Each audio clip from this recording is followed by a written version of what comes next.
Welcome to Dr. S.K. Khan by Dr. Afsana.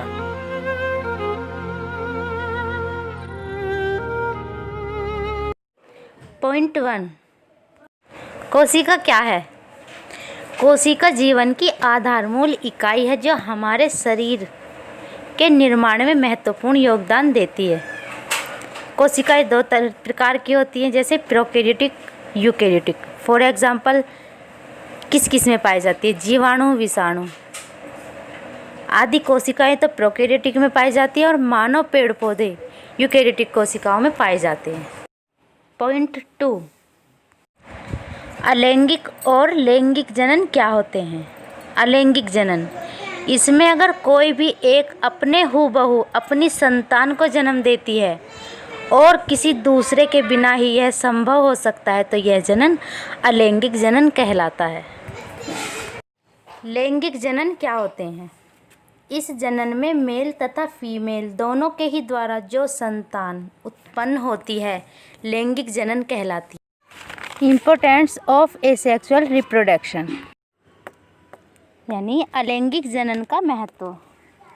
अलैंगिक जनन से पौधों में किसी विशिष्ट संरचना का निर्माण नहीं होता है। इस विधि में आनुवांशिक शुद्धता बनी रहती है। यह उन पौधों के लिए भी लाभदायक होता है जिनमें बीज नहीं पाए जाते हैं।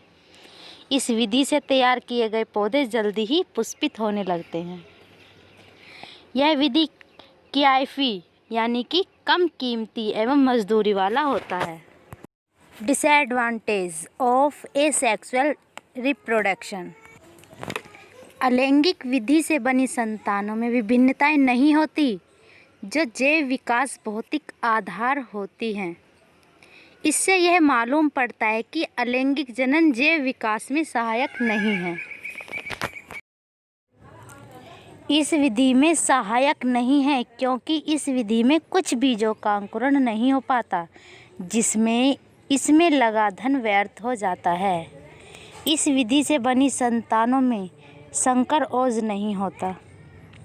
इस प्रकार बने जीव एक ही स्थानांतरण पर जमा हुए जीवों की बड़ी संख्या में पोषक पदार्थों की कमी होने लगती है। लैंगिक जनन, इस प्रकार के जनन में दो जनक कोशिकाओं का होना जरूरी होता है। ये दोनों एक दूसरे के विपरीत गुण प्रदर्शित करते हैं।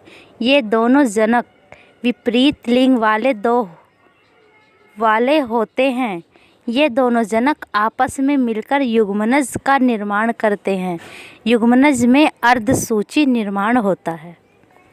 सभी जीवों में एक ऐसी अवस्था आती है जिनमें वे परिपक्व हो जाते हैं। परिपक्व अवस्था के बाद ही जीव लैंगिक जनन कर पाते हैं।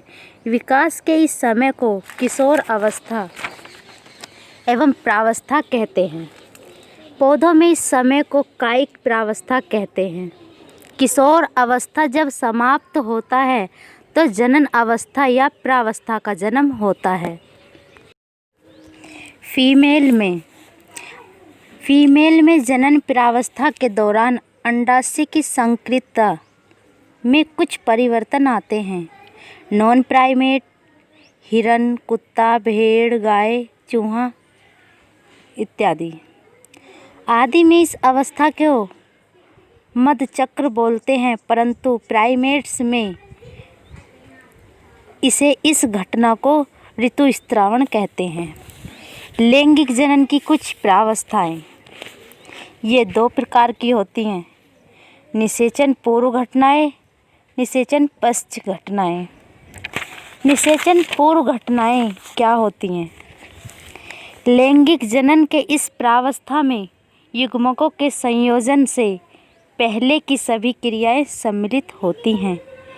निषेचन पूर्व घटनाएं दो चरणों में पूर्व होती हैं: युग्मक जनन, युग्मक स्थानांतरण। नंबर 1, युग्मक जनन। इस चरण में नर व मादा युग्मक आपस में मिल जाते हैं। इस चरण में युग्मक अर्धसूत्री विभाजन प्रदर्शित करता है। इसके बाद युग्मक गुणसूत्र का निगमन करता है। सेकंड, युग्मक स्थानांतरण। इस चरण में नर व मादा युग्मक एक दूसरे के निकट आते हैं जिससे निषेचन की क्रिया संपन्न हो सके। नर युग्मक चरणशील होता है परंतु मादा युग्मक अचल होती है। पौधों में इस क्रिया को परागण कहते हैं।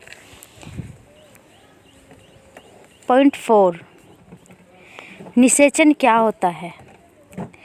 लैंगिक जनन की सबसे महत्वपूर्ण घटना युग्मक का युग्मन है जिसे हम युग्मक संलयन कहते हैं।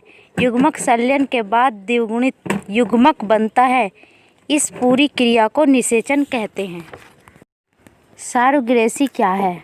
अपना बच्चा किसी स्त्री के गर्भ में पालने और प्रसव के बाद वह बच्चा ले लेना सारोगेसी कहलाता है। Like, share and subscribe doctor S के खान।